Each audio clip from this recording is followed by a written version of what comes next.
todos, bienvenidos una semana más a las entrevistas en mi canal de YouTube. Esta semana contamos con Carlos García de Enterría, estudiante de Derecho ya de la Universidad Complutense de Madrid y también un gran interesado por la teoría libertaria, especialmente por el lado jurídico de la misma. Hoy he invitado a Carlos para que nos hable de lo que llamamos la teoría de responsabilidad, véase libertaria o no, pero bueno, la teoría de responsabilidad, que es una parte del derecho, sobre todo el derecho privado, que no está muy desarrollado, creemos que no está muy desarrollado dentro de las teorías libertarias, de lo que serían las teorías libertarias jurídicas. Lo que sí que está bastante más desarrollado son otras partes que ahora veremos, como quizá la teoría libertaria de castigo, pero no la teoría de responsabilidad. Ahora veremos la diferencia entre las dos. Y lo primero, Carlos, eh, ¿a qué nos referimos cuando hablamos de responsabilidad en derecho? Pues cuando hablamos de responsabilidad en derecho, esta responsabilidad en el caso del derecho actual puede ser tanto civil, si se trata principalmente de daños, tanto morales como patrimoniales, o puede ser también responsabilidad penal, si se trata de la comisión de un hecho delictivo. Pero cuando nos centramos en la teoría de la responsabilidad desde un punto de vista libertario, acabamos con esta distinción entre el derecho civil y el derecho penal que convierte esferas que deberían mantenerse para los ciudadanos, se las encomienda al Estado en el caso del derecho penal, ya que el derecho penal es un derecho público en el sentido de que entiende que la persecución de delitos interesa a toda la sociedad y no solo a los individuos. Entonces, cuando hablamos de responsabilidad, es aquellas obligaciones que se derivan para el comisor del hecho que genera esa responsabilidad, o para aquella persona que responde de los hechos de otros que han generado esos daños y que deben compensarse de alguna forma. ¿Por qué creemos que la teoría libertaria de castigos sí que está más definida, o por lo menos es más fácil de definir, pero la de responsabilidad no? A ver, para empezar, porque el hecho de buscar un responsable siempre trata de encontrar un nexo causal entre un hecho y aquella persona que lo ha cometido. Y este nexo causal es muy difícil de encontrar, sobre todo en aquellos casos que son menos claros, mientras que el castigo ya has encontrado el responsable y de manera, digamos, necesaria se deriva para él un castigo o una pena que no tiene no tiene por qué entrar en más detalles. Sin embargo, para la responsabilidad sí que pues, tienes que buscar ese nexo causal, tienes que tratar de... Luego, la responsabilidad es indisociable del castigo, porque en muchos casos, como vamos a hablar supongo después, hay una responsabilidad atenuada por ciertos motivos y entonces a su vez hay ese ligamen entre ambos. Pero es más difícil pues porque tienes que encontrar ese nexo causal, tienes que buscar también elementos subjetivos del tipo. No hay delito sin dolo o imprudencia que según el Código Penal, pues ese elemento subjetivo es muy difícil de probar. Y entonces por eso es más complicado. Yo también diría, ahora que mencionas el dolo, que el castigo, lo que entendemos por castigo, ahí sí que hay un dolo directo, claro, ¿verdad? Ahí sí que vemos el dolo, entonces es más fácil de castigar porque ves quién lo ha hecho y puedes ver la intención de la acción. Sí, o sea, las teorías, pues por ejemplo, de Bloch o de Kinsella, pues sí que parten claramente de un hecho doloso, porque si no fuese doloso no podrías justificar pues ni el estoppel, ni el segundo ojo, ni nada. Sí, si nos puedes explicar lo primero de todo, ¿qué es el dolo? Bueno, el dolo es la comisión de un hecho concurriendo por parte del agresor tanto conocimiento sobre la ilicitud del hecho y sobre que está cometiendo un mal, como intencionalidad. Y esta intención a su vez puede ser directa si yo busco un resultado como quiero matar a tal persona y la mato, eso es dolo directo. Sin embargo, si digo, quiero matar a Pedro Sánchez poniendo una bomba en este supermercado y se me plantean como posibilidades, pues que muera gente a la que no quiero matar, que se encuentre en ese centro comercial, concurriría dolo eventual, porque aunque es un resultado esperado y que he consentido a que se cometa, no he querido directamente que ocurra. Muy bien. Y luego también mencionabas el estopel y el ojo por ojo, así que si nos puedes resumir directamente qué es lo que dice la teoría libertaria de castigo, por lo menos la teoría austro-libertaria, porque, bueno, para recordar, hay varias teorías libertarias de castigo. Está la de los Tannehill, la de los Friedman, y la que solemos defender, o hemos defendido alguna vez, es la de austro-libertaria, ¿no? La de Walter Block y Stephen Kinsella. Entonces, si nos puedes explicar más lo Sí, que dice. pues la teoría de la libertad del castigo parte tanto de un fin de la pena retributivo como reparatorio, en el sentido de que la pena busca satisfacer a la víctima, y en este sentido se impondrá una pena igual al daño cometido que buscará sanar a la víctima. Es decir, si te robo 1.000 euros, te tengo que devolver los 1.000 euros, reparar el daño causado, pero a la vez un fin retributivo de castigar, y entonces ahí se incluye pues, lo que diríamos un segundo ojo, en el sentido del código de Hammurabi de ojo por ojo. Entonces, si yo robo 1.000 euros, la pena que se me impondrá serán los 1.000 euros para reparar el daño y 1.000 euros para retribuir el mal acto que he cometido. Y a su vez, cuando hablamos del estoppel, esto es un principio del derecho internacional, en castellano se llama la doctrina de los actos propios, y que dice que no puedes ir contra tus propios actos. En el sentido, y esta figura del derecho internacional, Kinsella la adapta a, digamos, a la ética de la argumentación de Hoppe, y viene a decir que si yo he actuado de un modo, por ejemplo, si yo he matado, no puedo oponerme a que me maten a mí, porque estaría autocontradiciéndome, porque al yo haber matado a otra persona, estoy reconociendo que, digamos, que tengo derecho a matar, que no existe un derecho a la vida en los demás, y por lo tanto no puedo defender mi propio derecho a la vida. Y de esta forma, pues se trata de justificar ese segundo ojo del que hablábamos en la pena. Entonces, ¿qué tipo de teoría de la pena sería esta?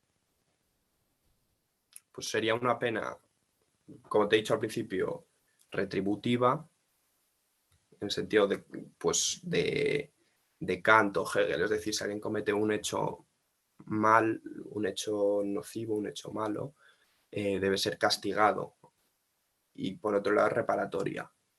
Y a su vez tratamos de buscar una teoría que sea objetiva o a priorística, podría decirse, en el sentido de que parte de hechos, pues, digamos, es una teoría elaborada desde la racionalidad y que trata de evitar cualquier forma casuística o arbitraria que tendría el derecho hoy en día.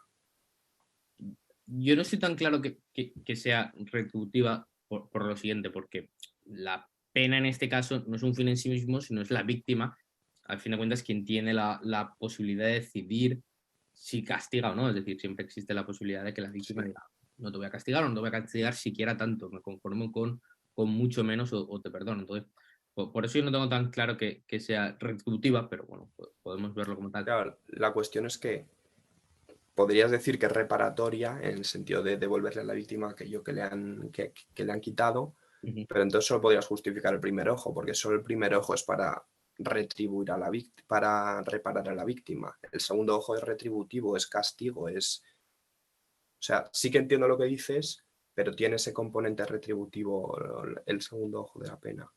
Entiendo, entiendo. Ahora mismo, ¿cuál es la teoría de la pena que guía por lo menos el derecho español?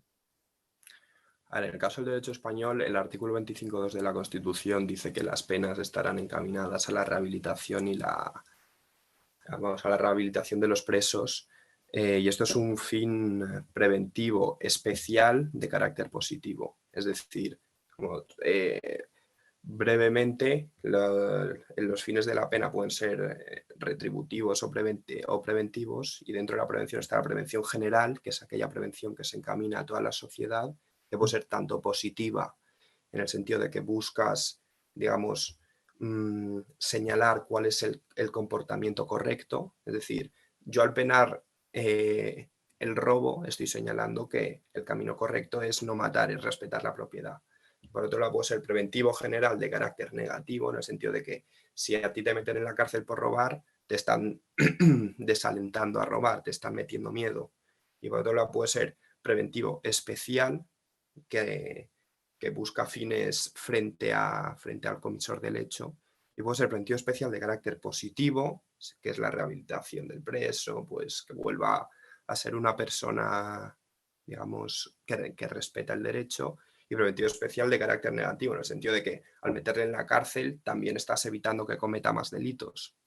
Pues en el caso del derecho español, según el artículo 25.2, se prioriza el carácter preventivo especial de carácter positivo, pero el Tribunal Constitucional ha matizado que, aunque el artículo 25.2 parece señalar que este es el único fin de la pena, no, verdaderamente no lo es, sino que hay más fines. Incluso también hay un fin reparatorio hasta cierto sentido, pues, por ejemplo, en la responsabilidad civil.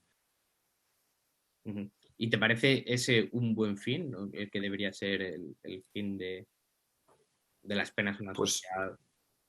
No sé. pues si ese fuese el único fin, daría lugar a un sistema muy distorsionado, porque hay delitos, pues por ejemplo, como un cleptómano que comete repetidamente hurtos. Si el fin es la rehabilitación, esa persona probablemente nunca pueda rehabilitarse del todo, y entonces se le destinaría una pena muchísimo mayor a una persona cleptómana que roba que a una persona que, por ejemplo, mata a su camello en un ajuste de cuentas, que probablemente sea un hecho que nunca se vaya a repetir en el futuro y que tampoco necesita de rehabilitación. Por lo que, digamos que si ese fuese el único fin de la pena, daría lugar a penas bastante poco acordes con la gravedad del hecho. Muy bien. Y ahora, volviendo a la teoría libertaria de responsabilidad, ¿qué elementos crees que serían esenciales en esta? Pues indudablemente el dolo es un elemento esencial de la teoría de la responsabilidad, aunque, bueno, luego la comisión de un daño, es decir, no hay delitos sin víctima en el libertarismo, evidentemente, no hay delitos de tráfico de droga ni cosas así como en la actualidad. Principalmente esos dos elementos, e incluso en algunos casos puede no concurrir el dolo, como es el caso, por ejemplo, de la responsabilidad por los hijos pequeños, la responsabilidad por los daños cometidos por tus mascotas o por tus cosas, porque si, por ejemplo, tienes un cortacésped que se carga un árbol en la casa del vecino, tienes que responder tú como dueño del cortacésped, aunque no concurra dolo por tu parte.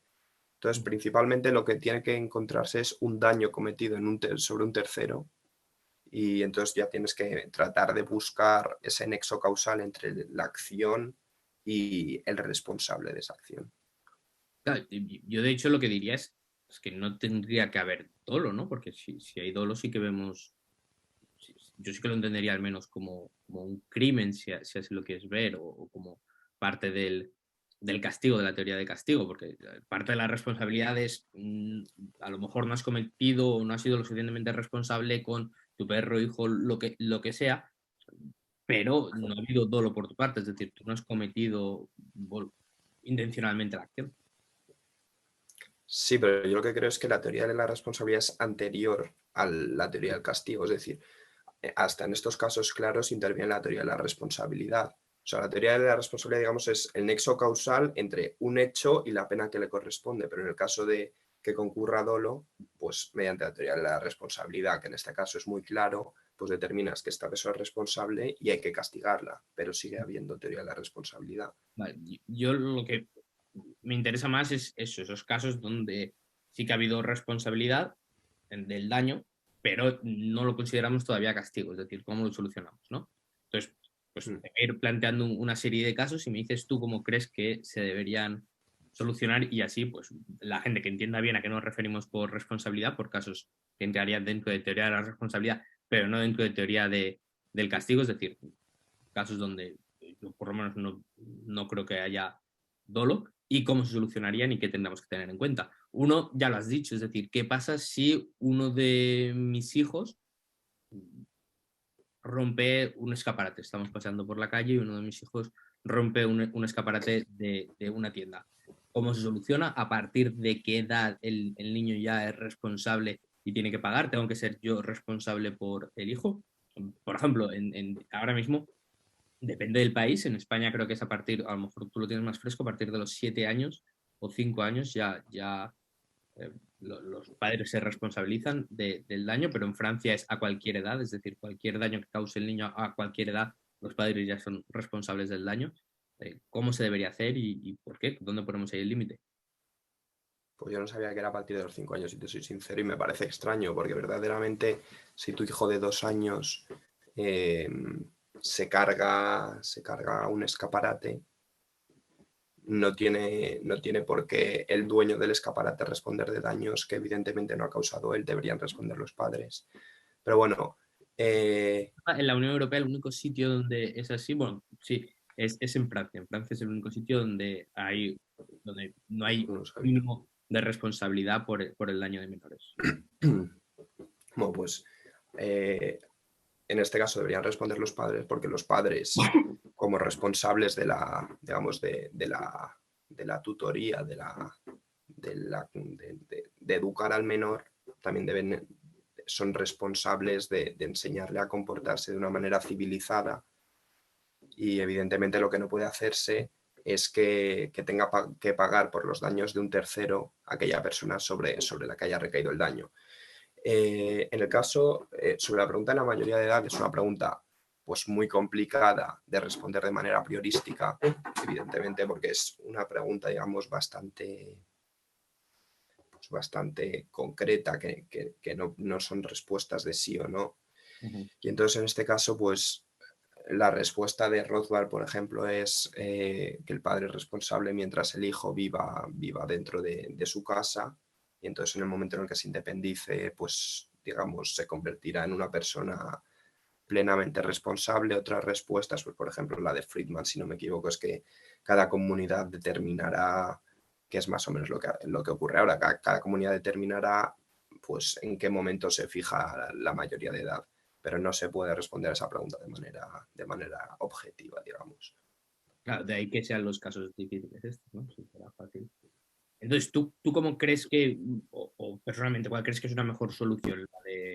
¿La de determinar la edad, o no determinar la edad, sino decir a partir del momento en el que el hijo se independice, o pensar se solucionará de manera descentralizada y cada comunidad lo decidirá por sí misma? Hombre, cada, cada, cada, cada una de estas soluciones tiene sus problemas, porque por ejemplo una persona de 40 años que vive en casa de sus padres todavía porque no trabaja, o porque no le apetece irse de la casa, pues sería bastante extraño que respondiesen sus padres por él. Lo que Ujú. podría hacerse es que, por ejemplo, respondiesen los padres de manera solidaria, o que respondiesen de forma subsidiaria. Si el hijo no puede pagar, pues que paguen los padres. De esta forma, digamos que se avala de algún modo la responsabilidad. Mientras que en el otro caso, en el caso de que cada comunidad fije sus, su mayoría de edad, en primer lugar surge el error de derecho que no había aparecido hasta ahora, porque en el caso de la teoría de la responsabilidad, al ser objetiva y poder derivarse del estoppel, no es necesario conocer el derecho para ser responsable. Mientras que sí que pueden surgir errores de derechos si la mayoría de edad es algo que no puede conocerse digamos, de forma introspectiva. Entonces podrían, en primer lugar, surgir errores de derecho que ya dificultarían de nuevo la teoría de la responsabilidad. Es decir, si yo cometo el hecho sin saber que van a responder mis padres por mí, o bueno, verdaderamente eso probablemente nunca lo sepas, pero sin saber que está prohibido, es decir, es un error de prohibición. Yo cometo un hecho que no sé que está prohibido porque yo pienso que van a responder mis padres, que yo soy una persona totalmente irresponsable. Luego, otros errores, pues que a lo mejor una comunidad lo fija esta edad en los 10 años y eso también pues, tendría sus problemas. Una persona de 10 años pues claramente no tiene la necesaria capacidad para comprender la ilicitud de los hechos que está cometiendo. Y luego también está el problema de que pues puede haber que quien legisla, ese es otro problema, es decir, no es lo mismo que se legisle por unanimidad, que se legisle por mayoría simple, entonces también tendría puesto los problemas que se derivan del funcionamiento democrático o del método de elección que se quiere escoger. Entonces es difícil escoger una de las opciones, o sea, probablemente yo me decantaría más por la de Rothbard, por ser a priorística de algún modo, pero sí que es verdad que a partir de cierta edad pues debería analizarse, digamos, la madurez del menor para ver si éste debe ser responsable o no. Me parece esa una teoría más acorde. Y en todo caso, pues si vive con sus padres, debido a que estos también tienen cierta responsabilidad por haberle criado peor de cómo debían haber hecho, pues sí que deberían responder estos, pues subsidiaria o solidariamente. No, igual no le han criado mal, simplemente es paciente, pero sí. Sí, también puede ser. Yo tengo los programas de las distintas edades por comunidades, es el que la gente puede viajar y puede que tú te encuentres una comunidad fuera de la tuya y no sepas cuáles son las normas ahí, X o Y, entonces sería bastante complicado, pero sí, o sea, es decir, ver al menor y decir, bueno, aquí sí que eres responsable, pero en otro lado no. Aunque eso es parte de lo que pasa ya un poco, ¿no? Que depende de cada país, tienes distintas normas y las tienes un poco que conocer, pero sí. ¿Y qué pasa si no en este caso, pero sí es el menor que otra persona está cuidando? Es decir, ahora yo soy, hacemos lo que en inglés se llama un play date, ¿no? Yo soy uno de los padres, hay un grupo de padres, yo me llevo a los hijos de mis amigos y yo solo me encargo de 5 hijos, me los llevo al parque. Y en ese momento uno de los niños empuja a otro niño, ¿no? Y le hiere gravemente, pero no es mi hijo. ¿Soy responsable yo porque era el adulto que le estaba responsabilizando o van a ser los padres quienes se encarguen de cubrir los daños? Claro. En ese caso, probablemente tenga que responder la persona que estaba encargado de cuidarles, pues que tenía esa obligación de supervisar a los niños, pero también puede ser que tú los estés cuidando y el niño se escape y tú no puedas hacer nada por mucha diligencia que hayas puesto en supervisarle. Y en ese caso probablemente sí que deberían responder los padres, pero si digamos hay una clara omisión del deber de cuidado o del deber de supervisión de esa persona encargada, pues sí que debería responder ella. O sea que sí que habría un cierto deber de cuidado, por lo menos Sí, una espera de, bueno, si yo te he dejado a mi hijo a tu cargo, espero que hagas la mínima supervisión. No que pienses, bueno, cualquier daño va a correr a costa de los padres, por lo tanto yo no me tengo que preocupar. exacto. ¿Y qué pasaría, por ejemplo, con algo que también has mencionado, con perros? Es decir, yo ahora tengo a mi perro suelto en mi casa, está en mi propiedad, no hace nada y de repente viene alguien, viene el del correo al dejar el correo en casa y mi perro le muerde. ¿Soy yo responsable? ¿Qué ha pasado ahí? Mi perro estaba en mi propiedad, te ha mordido en mi propiedad. Alguien puede decir, no, no tenías por qué haber pasado, se lo estaba protegiendo. ¿Cómo solucionaríamos este caso? No, en este caso, por ejemplo, en el caso del derecho español ya responden los dueños. Y es lo mismo que pienso que debería ocurrir en un sistema de justicia, digamos, privado que se basase en reglas a priorísticas, porque para empezar no puede ocurrir un hecho que genere responsabilidad y de cuya reparación debe encargarse la misma persona que ha sufrido el perjuicio. Entonces, para buscar a ese responsable debemos de buscar a esa persona, pues en este caso, por muy bien que eduques a un tigre, probablemente nunca deje de morder. Ujú. Entonces, aunque no es tan fácil dimanar la responsabilidad como en el caso de los hijos, que sí que hay más maneras de moldear su personalidad o su forma de actuar para que se comporten mejor, también deberían responder los dueños por aquellos daños causados por sus animales o, de nuevo, de la persona encargada de cuidarlo. Pues si tengo contratado a una persona para que saque a pasear al perro y mientras lo está paseando muerde a otra persona, pues aquella persona que lo está sacando a pasear, pues probablemente también tiene un deber de tener cuidado, de supervisar al perro, igual que con los niños. Es decir, pasaría algo similar a lo que habíamos dicho de los niños, ¿no? Sí. Vale. Un ejemplo que se me ocurrió recientemente, ya la verás, porque imagínate que yo le tiro una sopa sí, una sopa de tomate a un cuadro, ¿no? Como están haciendo, como se está haciendo durante algunas protestas. El cuadro no queda dañado porque tiene un esto de cristal, ¿no? Tenía una protección de cristal, un recubrimiento de cristal que protege el cuadro, la lámina del cuadro detrás de cualquier cosa que yo le tire.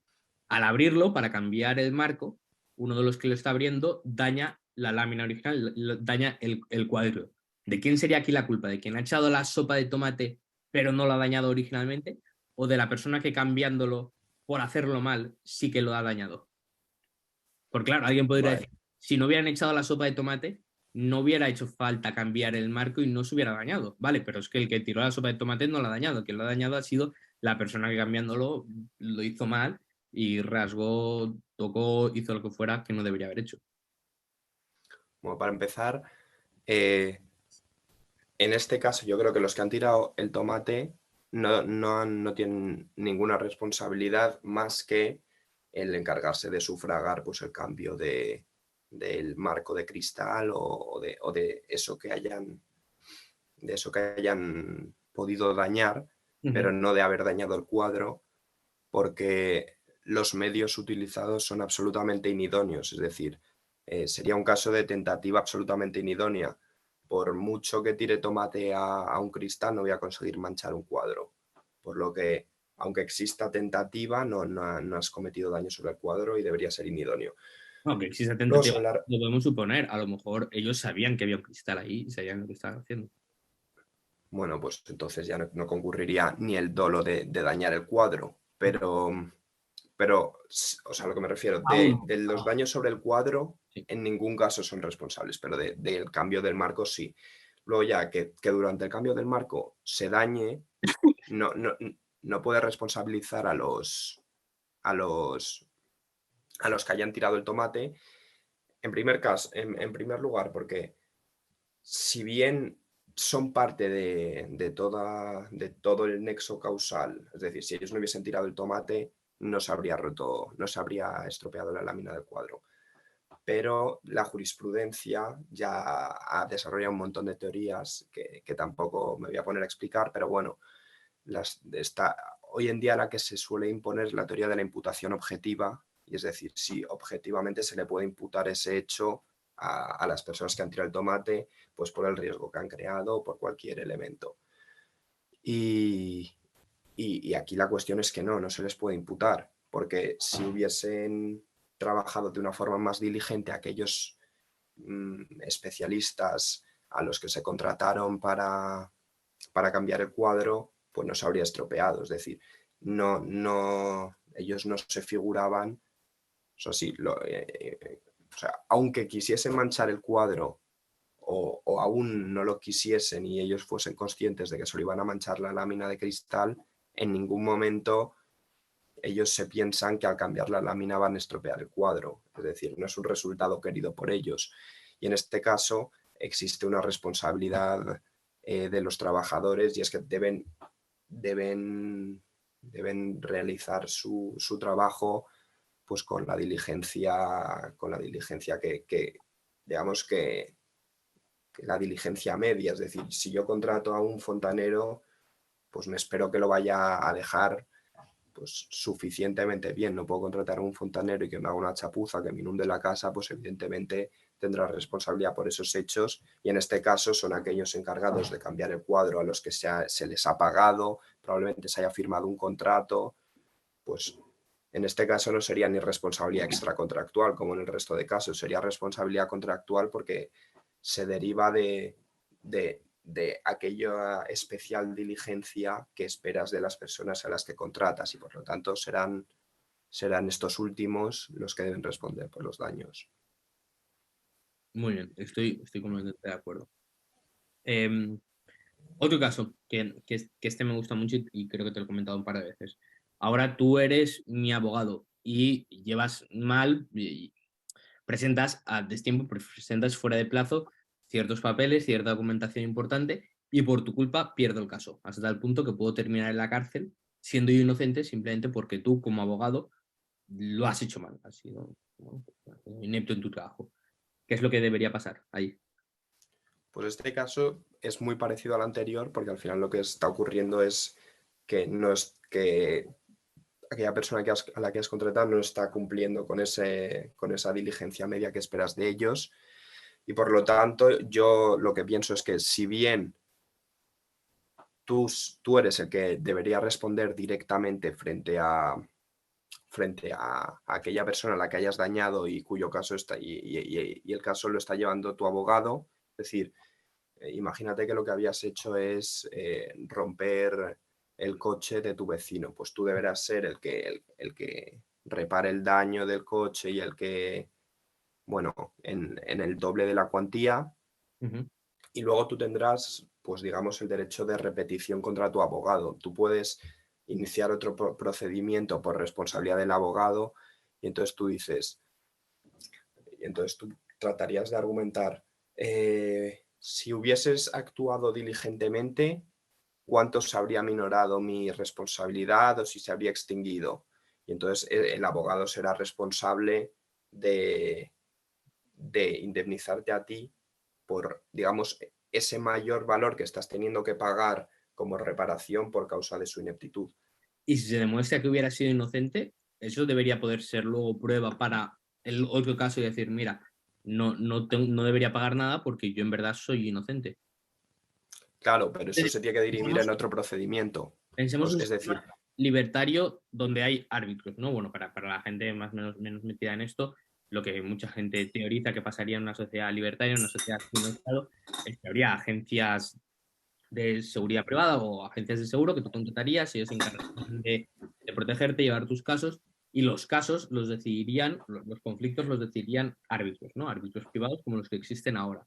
Entonces, ahora yo estoy en proceso de arbitraje, pierdo mi arbitraje contra el vecino al que supuestamente yo le he roto el coche y me toca pagar por el coche roto. Y ahora yo hago un arbitraje paralelo y demuestro contra mi abogado y demuestro que si no hubiera sido por él, se hubiera demostrado que yo hubiera sido inocente. ¿Debería valer ese segundo caso para el primero y decir, mira, este arbitraje demuestra que yo soy inocente, por tanto no te voy a pagar nada?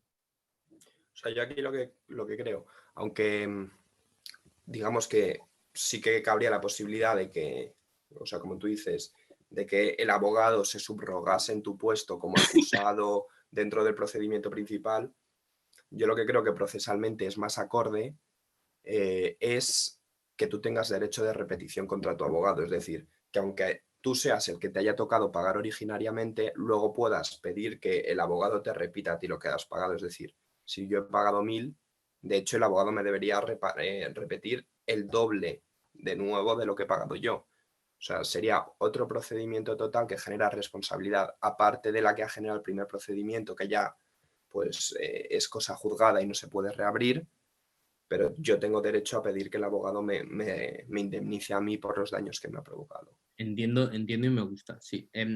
Ahora vamos a hablar de lo de cosas juzgadas. Simplemente como eh, curiosidad, matización.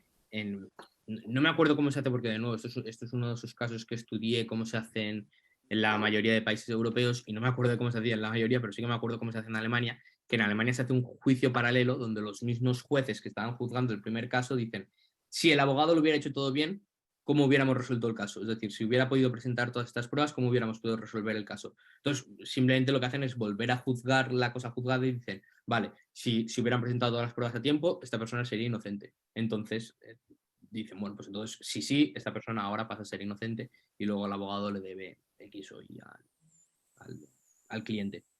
Entonces, has dicho que no se puede reabrir un juicio de una cosa juzgada.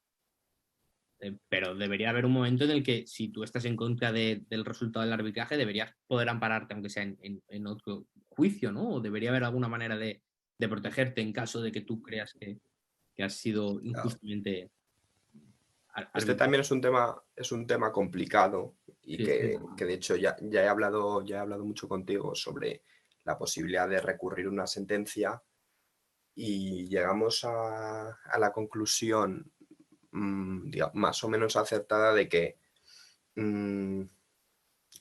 digamos, para situarnos dentro de una sociedad, digamos, una sociedad privada, cada persona tiene su aseguradora y esta aseguradora es a su vez la que juzga. Entonces nosotros llegamos a la conclusión de que digamos que si yo soy el lesionado, el procedimiento se sustanciará ante mi aseguradora y no ante la aseguradora de aquella persona que ha cometido los daños. Si esa persona no está contenta, puede pedir que se repita el juicio, pero sustanciándose ante su aseguradora, no ante la mía. Y en el caso de que yo discrepe de esa sentencia o de que ambas sentencias lleguen a conclusiones distintas, pues deberíamos poder nombrar una tercera aseguradora que juzgue los hechos por su cuenta y que ya llegue a una sentencia definitiva. Entonces podríamos decir, bueno, y si no estoy contento con esa tercera sentencia, pues entonces una cuarta y una quinta. Y eso daría lugar a una serie de problemas, pues que aquellas personas que no quieren pagar una pena muy grande, pues preferirán estar incurriendo en costas de abogados reiteradamente y poner infinitos recursos. Y entonces yo sí que creo que debería haber algún momento en el que parar. ¿Dónde se pone ese punto? Pues probablemente sea cada sociedad la que tenga que dirimirlo, pues como en el caso de la mayoría de edad. Y entonces yo lo que creo es que mi conclusión es que no debería poder recurrirse una sentencia, es decir, que sí que existe la cosa juzgada, pero si yo estoy disconforme con mi sentencia, podría incoar un procedimiento contra el árbitro. Es decir, si yo creo que el árbitro pues no ha actuado como debía haber actuado, si era una persona que no era imparcial, pues en ese caso sí que creo que debería poder denunciar, pero no para que se repita el primer juicio, sino denunciar al árbitro que, al igual que el abogado, podrá ser responsable de los hechos que se me hayan imputado a mí por su mal actuar. Yo lo que creo es una cosa que explica David Freeman es la disciplina de los intercambios constantes, que al hablar de aseguradoras, y lo que creo que aquí se solucionaría es, hay un momento en el que las aseguradoras, estando constantemente interactuando entre ellas, a lo mejor tú con tu aseguradora interactúas una vez con otra aseguradora, es decir, tú con tu aseguradora le pides solo una vez que te defienda ante otra, entonces para ti es una cosa única, pero para la aseguradora le pasa constantemente, entonces entre ellas llegarían a acuerdos de, oye, mira, yo como mucho solo te voy a llevar hasta un segundo, un tercer caso y a partir de ahí le voy a decir a mis clientes que no, pero tú haces lo mismo con tus clientes para no estar constantemente arbitrando entre nosotros. Es decir, como mucho le vamos a decir a nuestros clientes que tiene una segunda o tercera posibilidad de recurrir y no más. ¿Por qué? Porque estamos, si no, constantemente en conflicto entre nosotros, lo que nos interesa es no estar en armonía y reducir costes. Y eso es una manera de pues ya digo, de gastar, ¿no? De gastar recursos en estas cosas que a lo mejor la solución está muy clara y en la segunda, tercera, en el segundo o tercer juicio, con 3 juicios, si todos dicen que sí y uno dice que no, pues ya está bastante claro y ya vamos a ver que si hacemos 100 o hasta el infinito, al final vamos a tener el mismo resultado. Entonces, me parece que sería un poco la solución de las aseguradoras, en que ellas decidirían, oye, vamos a ponernos un límite para no gastar recursos infinitos en esto. Sí, pero si lo piensas también en muchos casos, de hecho, el acabar recurriendo muchas veces te acaba ahorrando recursos. Si es un juicio en el que la indemnización es de 10 millones y es la aseguradora la que tiene que responder por ti, pues probablemente le salga más barato ponerte 100 demandas y 100 recursos reiteradamente que pagar los 100 millones. Entonces, sí, sí es una posibilidad, Y además, en Sí, principio eso me en el gusta. caso a la aseguradora que le toque pagar, pero que a veces la aseguradora también Claro, está sí, sí. asegurado. Entonces dice, como mecanismo de defensa, vamos a quedar Sí, en... sí, sí. Sí, me parece una buena solución también. Sí, es eso lo que llama la disciplina del trato constante, que lo dice para esto y para muchas otras cosas. Es decir, que las aseguradoras al final, como pasa ahora tú te chocas contra un coche, llamas a tu aseguradora y las aseguradoras se llaman entre ellas y dicen, ¿dónde ha sido el golpe? ¿Por delante o sea, por el lado o por detrás? Depende de dónde haya sido el golpe, automáticamente paga una aseguradora lo que dice, bueno, pues ha sido por detrás, la culpa ha sido de uno y si ha sido por el lado, ha sido del otro. Ya está. ¿Por qué? No quieren saber mucho más allá porque como hacen tratos constantes, ya saben que es una manera fácil de solucionar los problemas y que la mayoría de veces, si ha sido por un lado, ha sido culpa de alguien, si ha sido por detrás, ha sido culpa del otro. Bueno, ahora a casos un poco más difíciles. Imagínate que vas por la calle y una chica grita que le acaban de violar, ¿no? Entonces, la chica esta grita que le acaban de violar y viene un grupo de hombres que dice que bueno, están enfadados, están muy alterados por lo que ha pasado y dicen que quién ha sido, quién ha sido, quién ha sido. Tú les ves obviamente enfadados, con ganas de pelea, están dispuestos a hacer lo que sea contra la persona que ha violado a esta chica y tú les dices, ha sido esa persona, mintiendo. Tú estás pasando por ahí y dices, ha sido esa persona, porque pues, no te gusta cómo va vestida, no te gusta lo que sea de esa persona, y tú dices, ha sido él. Y estas personas van y le pegan una paliza, incluso una paliza de muerte, a este viandante simplemente porque se piensan que ha sido quien ha violado a la chica. Tú sabes que esto era mentira, pero no sabes quién la ha violado de verdad, pero lo único que tú haces es decir, ha sido esa persona, no haces nada más, coges y te vas a casa. ¿De quién sería la culpa de lo que ha pasado aquí? Es decir, ¿de quién sería la culpa de la paliza que le han pegado al viandante desconocido, al viandante aleatorio que pasa por ahí? Vale. En primer lugar, vamos a ver si la chica es responsable y este caso se parece bastante al caso de contratar a un sicario, porque lo que está viendo es una persona que induce a otro a cometer un delito. Sí, sí, sí. Eh, entonces, Pero la chica no eh, dice ha sido él, ¿eh? La chica solo dice me han violado. Y ya no dice nada más, no sabía quién le han violado, solo dice me acaban de violar, no ah, sé quién ha sido. Y soy perdón, ¿y yo, entonces quién dice? Entonces, ¿quién dice que? soy yo Tú, que pasa por la vale, calle y digo ha sido él. Uno que pasa también vale. por la calle, por la otra acera, digo ha sido él. Siendo para mí, obviamente, mentira. Yo acabo de pasar, solo sé que a la chica la han violado y solo sé que hay un grupo de chicos dispuesto a buscar venganza por el nombre de la chica. Vale, entonces tú serías responsable, pues entonces tú serías el que se asemeja a aquella persona que induce a otra a cometer un asesinato, como en el caso de un sicario. Eh, sobre esto he hablado muchas veces contigo y yo sí que creo que el inductor debería tener cierta responsabilidad en el sentido de que en este caso claramente el nexo causal parte de su dolo. Entonces, podrías argumentar que el sicario sí que tiene, digamos, corta el nexo causal en el sentido de que él es el que tiene voluntad de iniciar la acción y por lo tanto solo él debe ser responsable. Pero yo considero que al haber una persona que te está pagando por cometer el hecho o que te está induciendo a cometer un hecho que tú no habrías cometido de ninguna otra forma, sí que tiene que ser responsable, aunque de forma temperada. Es decir, a lo mejor un ojo por parte del inductor y dos ojos por parte del sicario. Entonces, en este caso es parecido. La persona que, pues en este caso tú, que señala a otra persona a sabiendas de que es inocente y de que le van a meter una paliza, pues ya sea constitutiva de lesiones o incluso de la muerte, pues en este caso tú como inductor deberías tener una responsabilidad atemperada por el hecho de que, digamos, se corta parcialmente el nexo causal al intervenir una voluntad independiente de una tercera persona.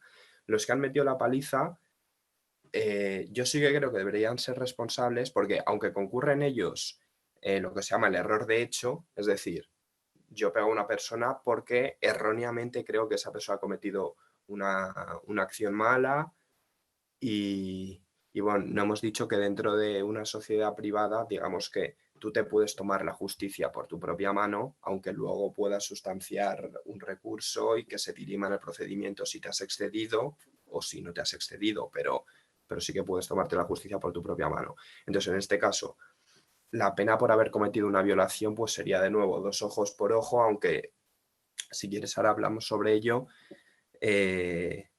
aunque es más complicado en este caso ver los 2 ojos por ojo y a mí no me convence tanto. Y entonces todo aquello que considere un juez que se han excedido de castigar esa violación, pues también ellos deberían ser responsables por ese exceso. Entonces sería responsabilidad conjunta tanto tuya, que has inducido a otros a cometer un hecho delictivo, como de esos otros que se han excedido al castigar ese hecho. Yo no tengo tan claro mi responsabilidad en este caso, porque ya sabes.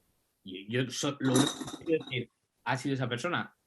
Ese grupo no me tenía por qué creer y eso no es suficiente como para que vayan a darle una paliza. Es decir, imagínate que uno, no me tenían que creer, si me han creído ha sido cosa suya, y dos, yo no les he ordenado en ningún momento siquiera, y ya no nos metemos en el tema de sicario, ahora sí que nos metemos, pero yo no les he ordenado siquiera y por tanto ir y meterle una paliza. Yo les he dicho, ha sido esa persona de ahí. No me tenían que creer y aunque me creyesen, eso no les da permiso para ir y meter una paliza de muerte en este caso, o aunque no, aunque sea solo constitutiva de lesiones, a nadie. Es decir, ¿por qué han hecho eso? ¿Y por qué es culpa mía que hayan hecho eso?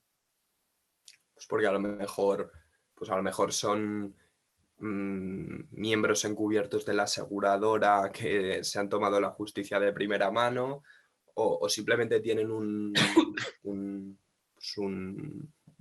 valores que tienden a la justicia, que les importa mucho que sea justicia y entonces, pues si tú has cometido un hecho nocivo contra otra persona, pues esa persona tiene derecho también a hacerla contra ti y entonces yo me he tomado la justicia por mi propia mano, pero en nombre de la chica, porque tengo un sentido del deber que no puedo con él.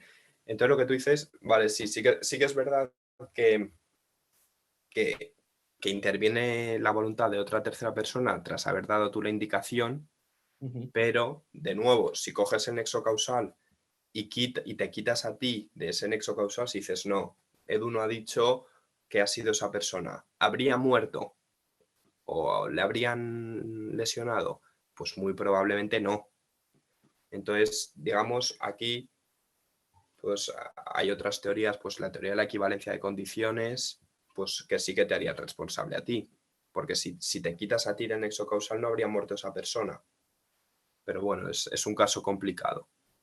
Bueno, como muchos de estos casos son complicados y que quede claro que aquí no tenemos la respuesta, simplemente intentamos pues, divagar, dialogar de cómo creemos que solucionarían. Yo sí que creo que la responsabilidad caería sobre la gente, los que han dado una paliza, salvo que la chica dijera con anterioridad o después les diga, no, yo sí que les he dado permiso o a mí sí que me parece bien que hicieran eso por mí. Pero claro, entonces luego la chica sería responsable, ¿no? ¿O quién sería responsable en este caso del daño en exceso? Es decir, ¿sería la chica por haberles permitido darles una paliza? ¿O no sería la chica? Porque claro, la chica puede decir, no, yo tampoco en ningún momento les di permiso para ir y darles una paliza. Son responsables ellos de todo el daño cometido, porque yo no quería ese castigo, yo quería que el fruto del castigo fuera indemnización monetaria. Yo no quería que le pagara una paliza a nadie. Eso también hay que tenerlo en cuenta, ¿no? Imagínate que la chica coge y dice, no. Claro, Por mi parte, ese castigo no vale y yo no hubiera querido eso. O sea que el grupo este se ha excedido sobremanera. claro. Es importante el consentimiento de la chica porque si no hay consentimiento, como tú mismo has dicho, ellos son responsables de todo el daño causado, es decir, hasta la muerte.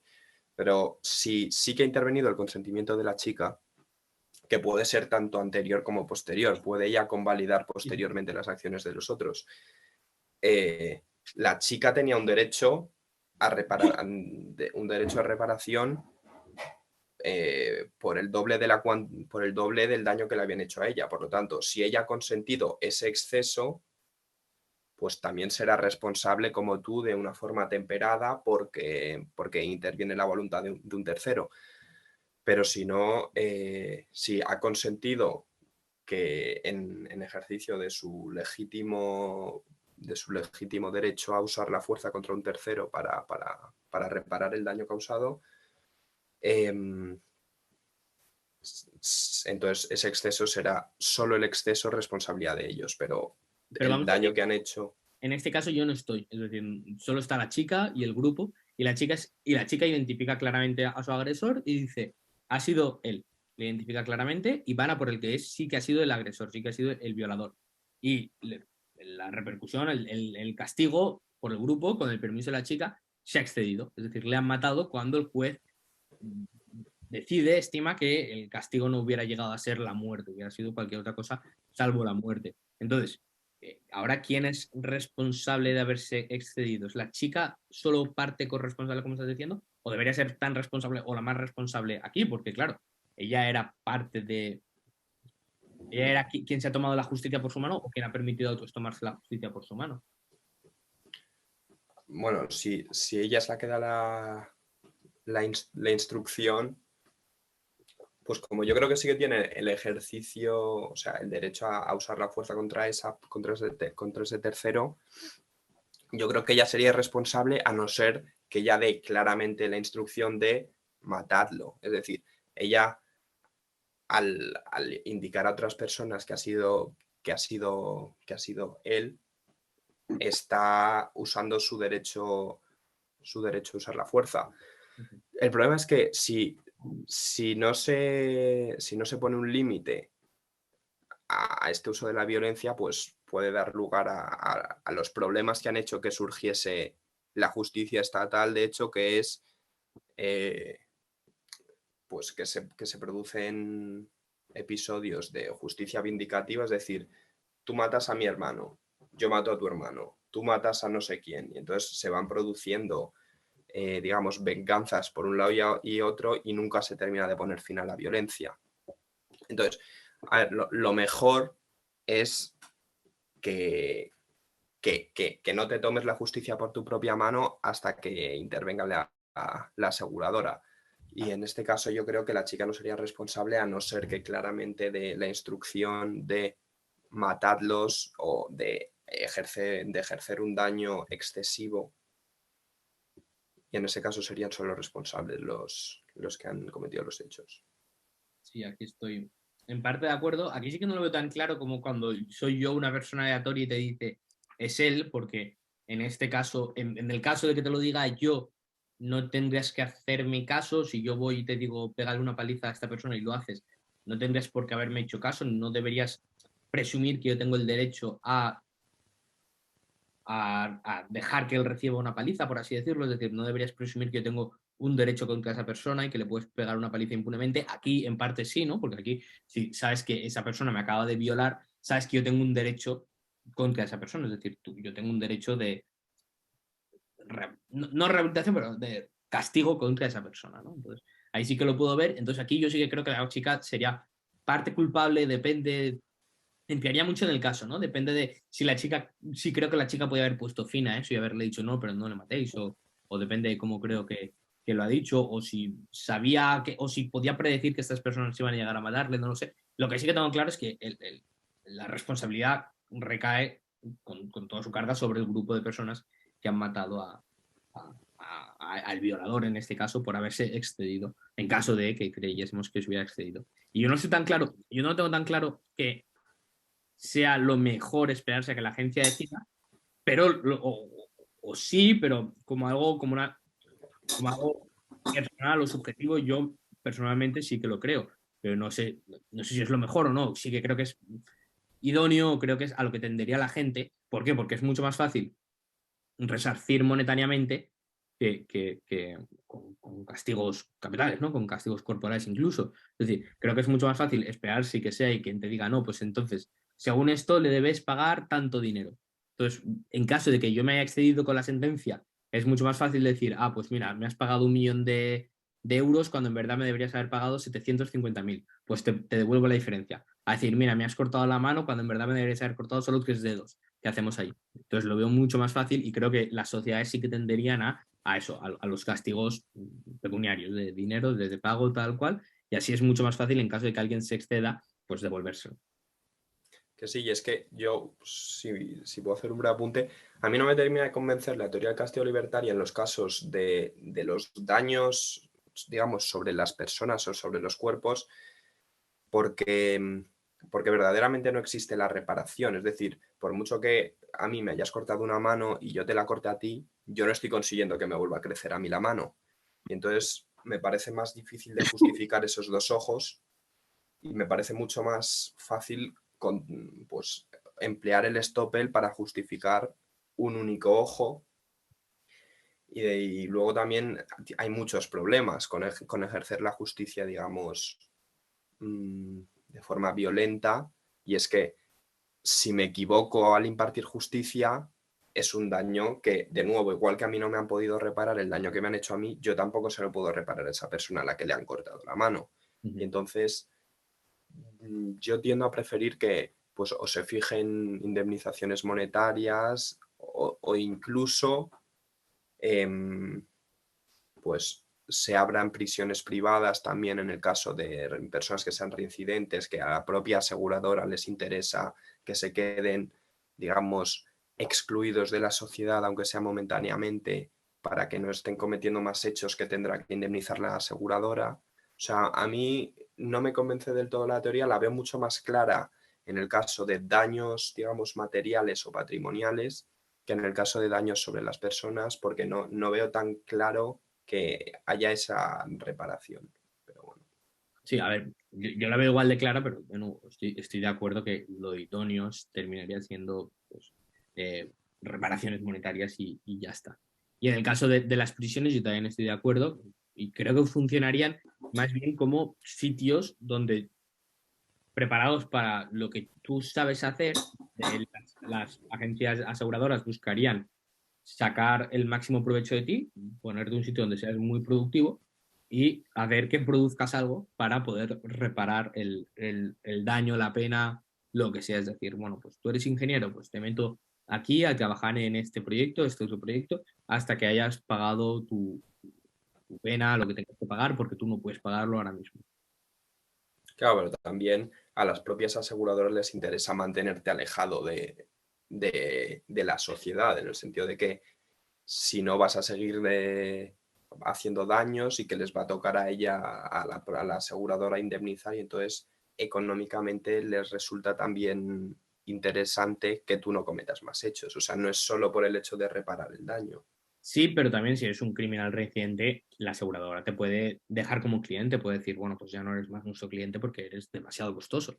Entonces ya eres tú contra el mundo, ¿no? Si ninguna aseguradora te acepta, que eso es uno de los problemas, una de las cosas por las que la gente, yo creo que tendería a ser menos violenta porque puede llegar un momento en el que nadie le quiera proteger y ella sí que se vea solo contra el mundo, ¿no? Si es un criminal reincidente, la aseguradora va a ser un gran coste para la aseguradora y la aseguradora va a decir, no, no, yo no te protejo.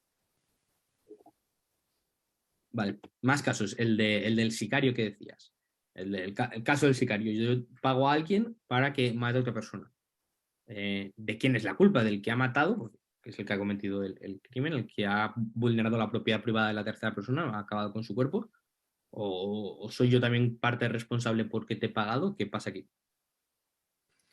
Vale, yo en este caso, o sea, básicamente usando la misma argumentación que antes, dentro del nexo causal, el problema que presenta este caso es que, si bien o sea, yo induzco a otra persona a matar, esa persona tiene una voluntad libre y puede escoger tanto matar como no, y por lo tanto esa persona interrumpe el nexo causal y es ella en la que tiene que intervenir el dolo.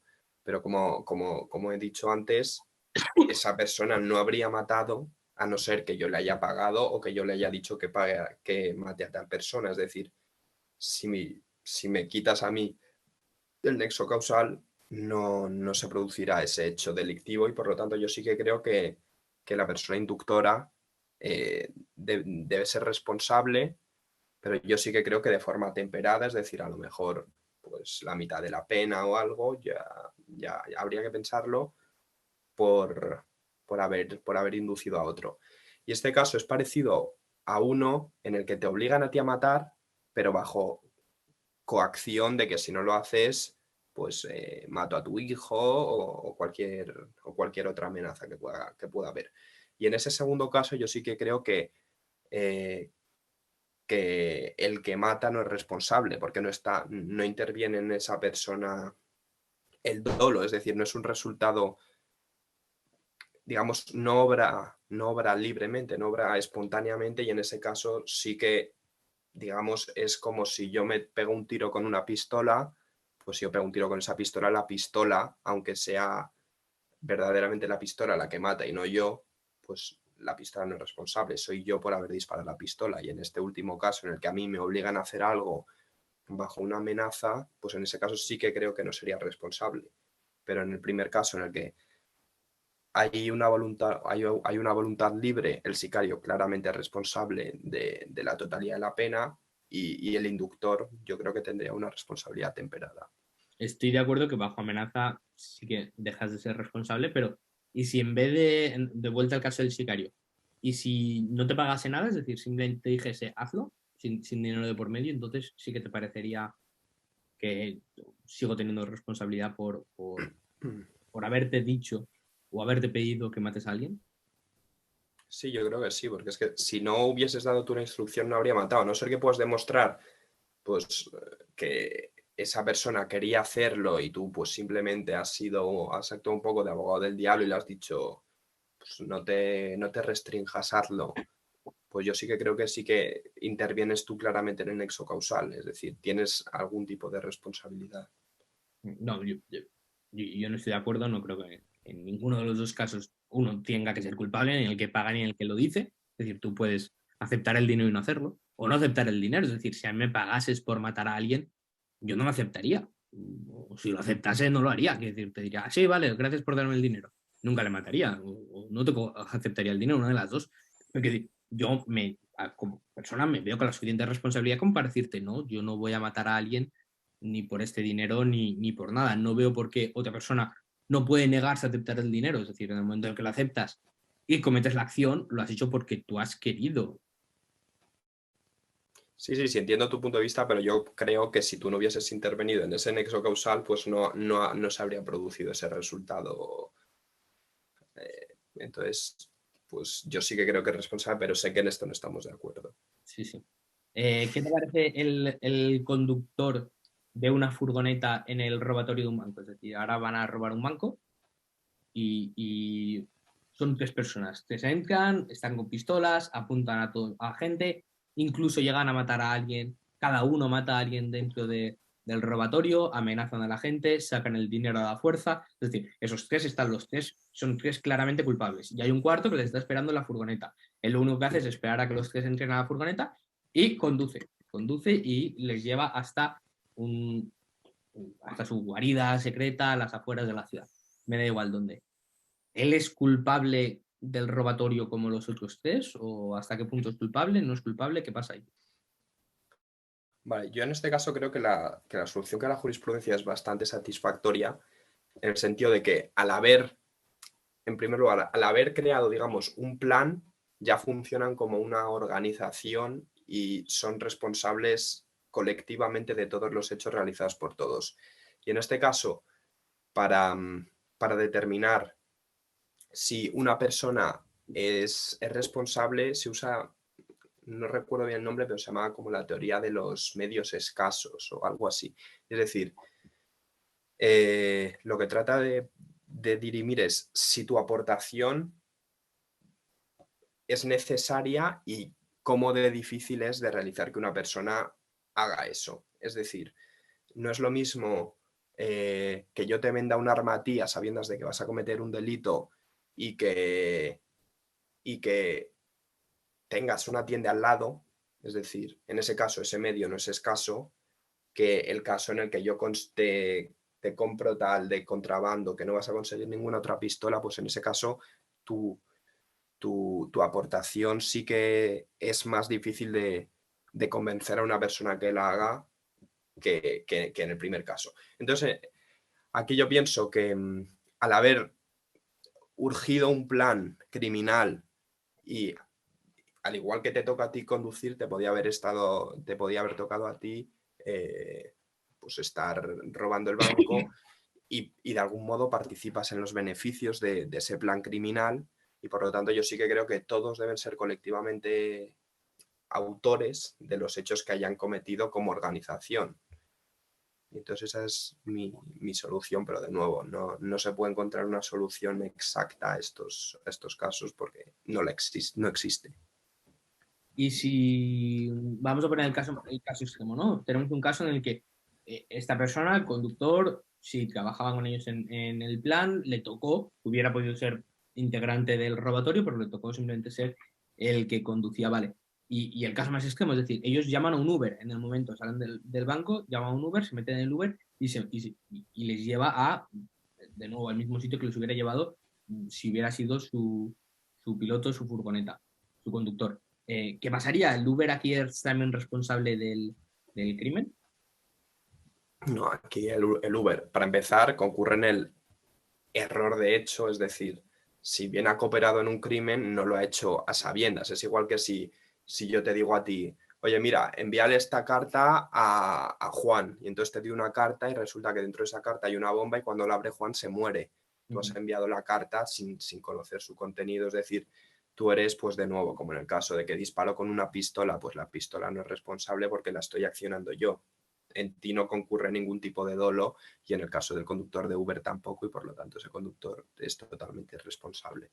Vale, pero entonces hay un momento en el que empieza a ser responsable. Imagínate que ahora esta persona sí que está, lo conocíamos antes, hemos quedado con él, pero él no sabe que vamos a cometer un delito, no sabe que vamos a atacar un banco. Simplemente hemos quedado con él con anterioridad y le hemos dicho, nos tienes que recoger de aquí y llevar a este sitio. Entiendo que ahí pasaría lo mismo que en el Uber, ¿no? Si esa persona no sabe nada, simplemente, no, aunque, Sí, aunque, aunque, porque aunque sea contratado con anterioridad, nada de responsabilidad. no es como el caso que te he puesto yo antes de la teoría de los medios escasos, que a lo mejor me estoy inventando el nombre, pero era algo parecido. O sea, igual que podía haber llamado a ese, podía haber llamado a mi madre a que viniese a recogerme o podía haber llamado a mi amigo Juan y él viene sin saber lo que pasa. Que a lo mejor luego se entera, pues a lo mejor probablemente esté obrando para, o sea, sin conocimiento en el momento y su aportación a lo mejor si en el momento sí que se entera de que estáis robando y decís y le entra el miedo y le dices pues te doy 1.000 euros, pues a lo mejor sí que cabría imputar algún tipo de responsabilidad, pero no por los hechos cometidos por todos, sino pues de manera muy reducida. Vale, eso te iba a decir ahora, que él sí que sabe que es un crimen, van a cometer un crimen, pero no podía haber sido él no sabe nada más del plan, solo sabe que van a robar un banco, no sabe que los que están dentro van a matar a alguien, de hecho él se piensa que todo va a ser pacífico y le toca llevar, bueno, le toca, acepta llevarles desde un punto a otro. Él no podía haber sido ningún otro de los integrantes del grupo porque a él le destinan solo para ser el conductor, él no sabe nada más del plan, solo sabe que va a robar que van a robar un banco y que él les tiene que llevar desde un punto al otro, pero él no sabe nada más del plan, no es parte del grupo, simplemente le contratan como piloto en este caso. Pues en este caso yo sí que creo que tendría algún tipo de responsabilidad, pues porque tiene conocimiento de que está haciendo algo que es ilícito, es decir, está ayudando a unos ladrones a completar su plan criminal, pero de forma muy reducida, pues porque verdaderamente pues, no sería responsable probablemente de nada del robo o de los, por ejemplo, de las muertes que hayan podido ocurrir mientras robaban, pues claramente no es responsable de ninguna, para empezar porque ni sabía que iban a ocurrir. Pero sí que creo que tendría algún tipo de responsabilidad porque podría haber rechazado esa proposición. No es como en el caso de que llamas a un Uber y cuando está ya ahí, pues a lo mejor ni lo sabe o a lo mejor se entera en ese momento y una vez que... Porque es que si yo voy a recoger como un Uber y en el momento en el que me recogen, pues a lo mejor vais con unas bolsas llenas de dinero y con un pasamontañas, pues yo sospecho si amenazan al del Uber, conduce o te matamos. Pues en ese caso sería como si me obligan a mí a matar a otra persona, pero si en el momento me entero y a lo mejor obro por miedo o porque ya me han llamado y porque yo sé que en el momento en el que entran en mi coche ya me pueden considerar responsable y entonces yo lo hago pues para de algún modo que no me descubran o para intentar escapar, pues yo ahí sí que creo que no existirá responsabilidad porque también si obras, estás obrando en gran parte por el miedo que tienes y entonces yo creo que salvo en el último caso, que él es consciente de que van a robar y que él va anticipadamente ahí, les espera y de algún modo sabe lo que van a hacer. En este último caso creo que habría una responsabilidad muy limitada, pero en el resto creo que no habría responsabilidad. Vale, y por algo que has dicho antes, imagínate que ahora de nuevo está la banda, los cuatro saben a lo que van, son cómplices de todo, simplemente tienen una regla, que es que no pueden matar a nadie. Y uno de los cuatro, uno de los tres dentro del robo, se salta la regla y mata a alguien. Hayas dicho que son todos parte corresponsables de lo que haga cada uno de ellos. Pero claro, todos dicen, no, no, si nosotros habíamos acordado que podíamos robar, pero que estaba prohibido matar. Esta persona dentro del grupo se ha saltado la regla, nosotros no nos hacemos responsables de eso. Aceptamos la parte de pena por el robatorio o la parte de castigo por el robatorio, pero no por matar a alguien. ¿Eso sería justificado que dijeran eso? Claro, ahí se presenta el problema primero, por mucho que hayáis, digamos, rechazado el matar o haberos puesto de acuerdo en no matar, podría de algún modo argumentarse que existe doble eventual. Es decir, si yo voy a robar a un banco y voy armado con pistolas, pues aunque hayamos hablado de que no hay que matar a nadie, podrías justificar que la muerte del encargado de seguridad del banco, pues es de algún modo, concurre doble eventual.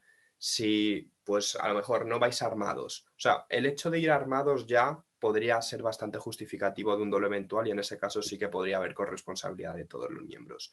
Pero si no vais armados y resulta que muere una persona, pues en ese caso yo sí que consideraría que la persona que ha matado debe ser responsable de forma individual porque claramente no concurría esa intención de matar o ni siquiera se planteaba esa posibilidad de que muriese alguien a ninguno de los integrantes de la banda y esta última persona pues ha matado. En ese caso sí que considero que sería responsable solo él. Vale, un caso completamente diferente. Ahora yo voy conduciendo tranquilamente por la calle y un peatón salta encima de mi coche y causa daños sobre mi coche. El peatón lo ha hecho sin querer, si lo quieres, pero ha pasado por delante de mi coche y ya me ha causado daños en el coche. ¿Por qué? Porque le he golpeado, sí, pero ha sido culpa claramente del peatón. Ha cruzado donde no había siquiera un paso de peatones. ¿De quién sería la culpa? ¿Quién sería responsable del daño? ¿Sería el daño? ¿Habría que considerar el daño sobre el peatón o el daño sobre mi coche? Los dos daños, ¿qué pasaría ahí? Hombre, para empezar, si yo voy conduciendo por una calle y me salta alguien encima, es difícil que ocurra eso de forma fortuita. O sea, no es lo mismo que si él está cruzando y le atropello, pues en ese caso yo me encargaría de reparar los propios daños de mi coche y de reparar reparar los daños al peatón. Si me salta de forma fortuita, yo sí que creo, es decir, en aquellos casos que ocurre un daño por causa mayor o por caso fortuito, yo sí que creo que debería repararse el daño, aunque no concurra el dolo, porque no puedes hacer a una persona encargarse de reparar los daños que claramente no han surgido por su culpa. Si, por ejemplo, yo por un acto reflejo me vienes tú por detrás y te doy un puñetazo en la cara como un acto reflejo, si bien no es responsabilidad penal, pues si a lo mejor te parto un diente, yo sí que creo que deberías indemnizar, pues pagarle el dentista o aquel especialista que tenga que ir, pero digamos solo un ojo, es decir, solo la reparación del daño, no la retribución del daño causado. Y en este caso igual, pues si por tu culpa hay daños en mi coche, probablemente lo tengas que reparar. En este caso en el que es que es difícil también, o sea, si yo atropello a alguien, hacer a la persona atropellada reparar los daños en el coche no me termina de parecer justo, pero Yo si lo veo. claramente la culpa ha sido del peatón, pues a lo mejor sí que le toca repararlo, pero yo creo que no habría responsabilidad para ninguno de los dos porque ya suficientemente agraviados se han visto los dos. Yo veo claro que el peatón debería ser el que pagase los daños sobre mi coche, si ha sido culpa del peatón. Sí, yo pienso lo mismo, que si ha sido culpa suya debería él reparar los daños de tu coche. Pero sí, sí no es difícil. Un caso relativamente polémico, pero creo que te será fácil, el chantaje. Si te hago chantaje, es decir, me entero de un secreto tuyo y a cambio de no contar el secreto, te pido dinero, te pido favores, te pido X o Y. ¿Hay algún crimen? ¿Soy responsable de algo? ¿O incluso de algún crimen que puedas cometer mientras te hago chantaje? ¿Qué pasa ahí? Hombre, en el sentido de que, o ¿Es el sea, yo creo chantaje que no habría... o crees que el chantaje debería ser un crimen en sí? No, yo creo que no, para empezar, porque yo no tengo un derecho sobre mi honor o sobre la idea que tengan otras personas sobre mí. Yo no tengo derecho a que la gente piense de mí en un determinado modo y por lo tanto que la gente conozca mis secretos es algo que es totalmente lícito y que no debe ser antijurídico en ningún modo. Depende también con qué te chantajeen. O sea, si más que un chantaje se vuelve una amenaza de algún daño, pues en ese caso sí que creo que estaría sobrando por miedo, pero si es de que conozcan un secreto o de que publiques una foto mía o cualquier cosa, en ese caso yo creo que no hay responsabilidad. Y si mediante el chantaje yo te obligo a hacer algo que no hubieras hecho de otra manera y que sí que entraría dentro de lo que nos llamamos un crimen, es decir, te obligo a robar algo, por ejemplo. Pues en ese caso lo veo parecido al caso del sicario y aunque sé que tú dirías que no es responsable, yo sí que creo que de nuevo interviene en el nexo causal y tendría una responsabilidad atemperada el inductor. De nuevo, aquella persona chantajeada tendría toda la responsabilidad porque no está siendo coaccionada de ningún modo, digamos, ilegítimo. Le están coaccionando de un modo, bueno, es que no le están ni coaccionando, le están llevando a cometer un modo, pero mediante alguna presión, digamos, lícita. Entonces, yo sí que creo que el inductor tiene un mínimo de responsabilidad por incitar a otra persona a cometer un hecho delictivo, pero aquella persona chantajeada también es responsable. No es como el caso de que te amenacen con medios ilícitos. Vale. Última pregunta. Ahora soy un hacker y adivino las contraseñas de tus redes sociales y las utilizo para mi propio beneficio. ¿Ahí hay algún crimen, alguna responsabilidad? ¿Qué pasa ahí? Pues depende. O sea, si uso las redes pues para cometer hechos ilícitos en mi nombre y digamos de algún modo esconderme, pues claramente el hacker será responsable y no yo, aunque haya usado mi cuenta. Pero el hecho de adivinar la contraseña de otra persona por mera casualidad no debe ser considerado ilícito, que no es lo mismo que si ya uso un programa de hacking y claramente tengo la intención de robarle, en ese caso pues sería verdaderamente como un hurto, simplemente que he utilizado otros medios para robar. ¿Qué es lo que robas? Pues si por ejemplo robo tus cuentas y si obligo al banco a que me pague a mí en tu nombre, estás ejercitando un derecho de crédito de otra persona Sí, ahí y totalmente. Y si te consigo tus contraseñas de las redes sociales, ahí te estoy robando algo. no. Ah, vale. Vale, vale. Esa era la pregunta. Y si, por ejemplo, me entero de tu dirección privada de Bitcoin y consigo acceder a tus Bitcoins y me los pasas en mi cartera, ahí habría algún... Bueno, como ya sabrás, sobre Bitcoin no existe propiedad porque es información. Ah, vale, vale. No, no, solo... Entonces pasaría lo mismo que con las contraseñas, ¿no? De las redes sociales. Sí. Vale, vale. Pues muy bien, Carlos. Una pregunta que suelo hacer siempre. ¿Qué libros nos recomiendas? ¿Qué libros recomiendas a la gente para meterse más en teoría de la responsabilidad? O sea, libertarismo, derecho, lo que sea. Bueno, yo iba a recomendar un libro que no tiene nada que ver con el tema, pero que me lo acabo de terminar ahora y me parece buenísimo, es El Conde de Montecristo. Y luego ya sobre estos temas, no tanto como libros, yo he leído más bien papers de Kinsella y de Block. Pues luego tienes libros pues por ejemplo, yo suelo recomendar para introducirse en estos temas, entenderlas un poco, los dos básicos de Rothbard, For a New Liberty, bueno, hacia una nueva libertad, y la ética de la libertad, que te entienden que te ayudan a entender un poco cómo funcionaría este sistema. Pero verdaderamente no he leído tanto sobre la materia concretamente, sino que, digamos, he ido reflexionando más sobre el tema yo por mi cuenta, y a la vez que iba leyendo cosas sobre derecho positivo, pues reflexionaba cómo justificar racionalmente, y me he dado cuenta que verdaderamente en el derecho positivo ya está bastante incorporada esta idea objetiva del derecho que tenemos nosotros, por ejemplo, en las ¿Quieres decir causas de con derecho exención de la positivo? responsabilidad. ¿Cómo? ¿Qué quieres decir con derecho positivo?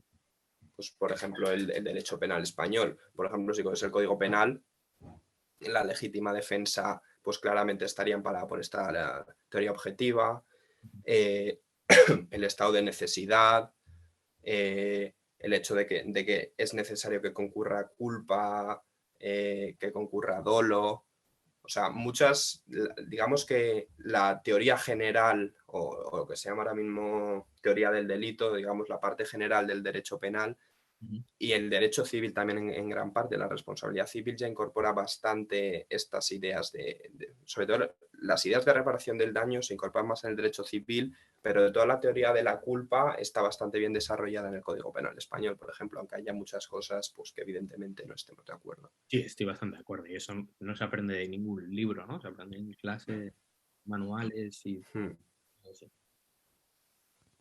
¿Algo más? ¿Alguna recomendación más que quieras hacer? Libros, papers, lo que sea. Es que me leí hace tanto, tiene un paper bueno, sobre el Stoppel, a mí me parece muy interesante leer, de Kinsella.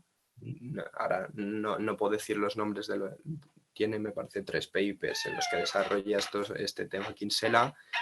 Y luego me acuerdo de un paper que tenía blog sobre si serían responsables los sicarios, y que trataba así también unos cuantos de estos temas, y que también expone las visiones de otros libertarios, porque por ejemplo Bloch sí que piensa que, si no me equivoco, que el inductor es impune, mientras que creo que Kinsella sí que piensa más parecido a mí, que sí que tiene Efectivamente. cierta responsabilidad. El paper que resume la visión de varios libertarios no es de blog, pero eso que dices, lo enlazaré. Sí. Vale. Vale. Y la pregunta con la que cierro siempre, si pudieras tener una conversación con cualquier persona de la historia, ¿con quién sería? Con cualquier persona de la historia. Viva, muerta. Mm, así de primeras tendría que pensarlo. Probablemente por, por no haber podido disfrutar lo suficiente con mi abuelo, porque me encantaría convencerle de estos temas, Yo creo que sabiendo que podría. es una persona leída, y yo creo que podría convencerle porque sé que él era bastante amigable con el anarquismo, por mucho que luego defendiese otras posturas. Yo sinceramente creo que podría ser después. Larga y tendida. Yo también lo creo. Bueno, pues muchas gracias. ¿Dónde puede encontrar la gente más de ti, Carlos? Si la gente quiere leer cosas que escribas o saber de ti. Bueno, la verdad es que ahora mismo estoy bastante apartado del mundo de las redes sociales, pero en Twitter mi nombre es carlosgde_, y aunque prácticamente bueno, ahora mismo no subo nada, ahora estoy bastante centrado en el derecho, pero ahí es donde me pueden encontrar. Muy bien, Carlos. Pues nada, gracias por tu tiempo y espero que vuelvas pronto al canal. A ti, adiós.